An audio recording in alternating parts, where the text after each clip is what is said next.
नमस्कार। आदर्श शिक्षण संस्थान द्वारा आयोजित ऑनलाइन शिक्षण में सभी भैया बहनों का हार्दिक स्वागत, अभिनंदन।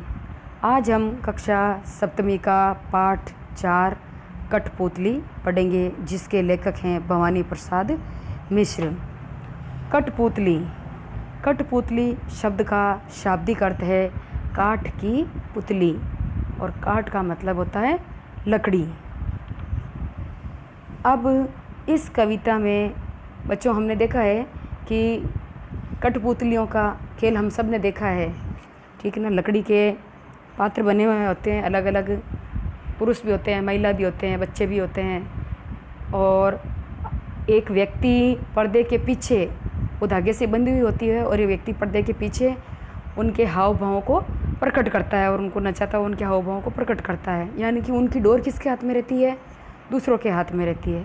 तो इस कविता के माध्यम से कवि ने बताया है कि कठपुतलियाँ दूसरों के इशारों पर नाचती है, उनकी खुद की कोई स्वतंत्रता नहीं होती है, उनकी खुद की कोई इच्छा नहीं होती। जैसा उस पात्र से जो कार्य करवाया जाता है उसको वो करना पड़ता है।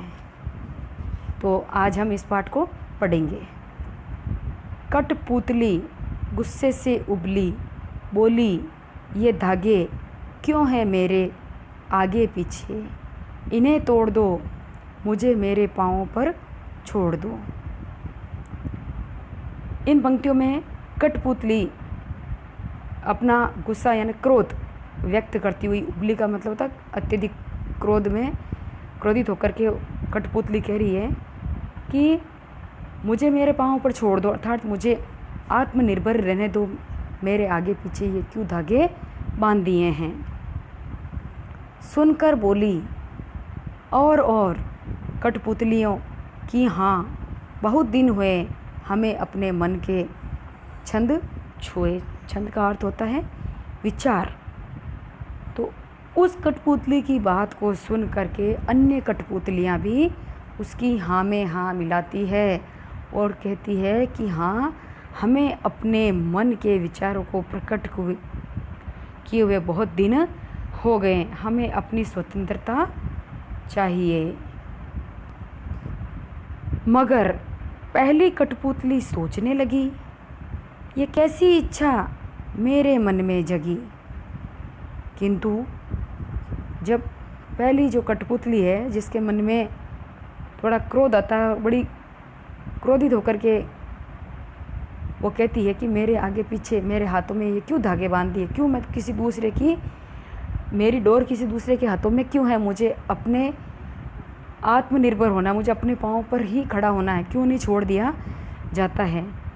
तो जब वो पहली कठपुतली स्वतंत्रता की बात करती है, इसके उनके पीछे आवाज़ उठाती है और स्वतंत्रता की बात करती है, मगर उनकी बात को सुन करके जो पहली कठपुतली है वो सोचने लगी कि ये कैसी इच्छा मेरे मन में जगी है, क्योंकि वो खुद तो स्वतंत्र होना चाहती है, किंतु वो दूसरों की स्वतंत्रता की जिम्मेदारी अपने ऊपर नहीं ले सकती, क्योंकि स्वतंत्र कराने के बाद में उनका जीवन कैसा हो, इसीलिए वो ये विद्रोह नहीं करना चाहती है।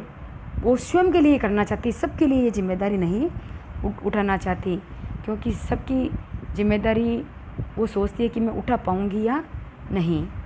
तो इस कविता में स्वतंत्रता को साकार बनाने की जो चुनौतियां हैं, धागे में बंधी हुई जो कठपुतलियाँ वो पराधीन है, दूसरों के अधीन हैं, उन्हें दूसरों के इशारे पर नाचने से दुख होता है, और दुख से बाहर निकलने के लिए ही उस एक कठपुतली ने विद्रोह किया था। वो अपने पाँव पर खड़ी होना चाहती है, किंतु जब अन्य कठपुतलियों को उसकी बात अच्छी लगती है तो वो भी स्वतंत्र रहना, वो इस बात से संतुष्ट होती है कि स्वतंत्र कौन नहीं रहना चाहता है, और उसकी बात से, पहली कठपुतली की बात से वो सारी कठपुतलियाँ बड़ी संतुष्ट होती है कि हाँ, हम भी स्वतंत्र होना चाहती है और आवाज़ उठाती है। लेकिन जब पहली कठपुतली पर सबकी स्वतंत्रता की जिम्मेदारी आती है तो वह सोच समझकर कदम उठाना जरूरी समझती है। वे अन्य कठपुतलियों की स्वतंत्रता की जिम्मेदारी अपने ऊपर नहीं ले पाती है। तो बच्चों, स्वतंत्रता सबको प्रिय होती है, ऐसा कोई व्यक्ति नहीं है जिसको स्वतंत्रता प्रिय नहीं है। ये पाठ अपना आज पूरा हुआ। धन्यवाद।